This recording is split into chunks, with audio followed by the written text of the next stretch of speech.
పశ్చిమ గోదావరి జిల్లా నర్సాపురం మండలం సీతారాంపురం స్వర్ణాంధ్ర ఇంజనీరింగ్ కళాశాల విద్యార్థులు మట్టి వినాయకుడు తయారు చేశారు. కళాశాలలోని ముందుగా వినాయక చవితి వేడుకలు ఘనంగా నిర్వహించారు. ఈ కార్యక్రమంలో కాలేజ్ మేనేజ్మెంట్ సభ్యులందరూ కూడా పాల్గొని గణేష్ కు పూజలు చేశారు.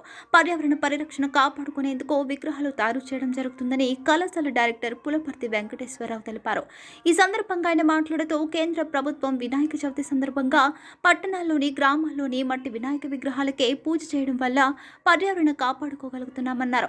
గోదావరి నదులలో మట్టి విగ్రహాలు కలిపితే ఎటువంటి కాలుష్యం ఉండదని ఆయన తెలిపారు. ఈ పద్ధతి భావి తరాలకు కూడా తెలియపరిచేలా ఉండాలన్నారు. ఈ కార్యక్రమంలో హెచ్ఓడి రామకృష్ణ విద్యార్థులు పాల్గొన్నారు.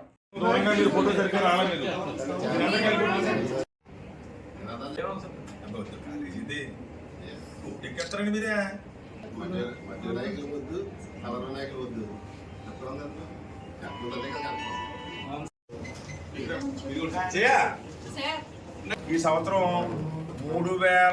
3 అడుగులున్నర విగ్రహాన్ని 12,000 రూపాయలకి సీతారాంపురం గుడి దగ్గర కొంటాక మన కాలేజీ నుంచి సపోర్ట్ చేస్తాం.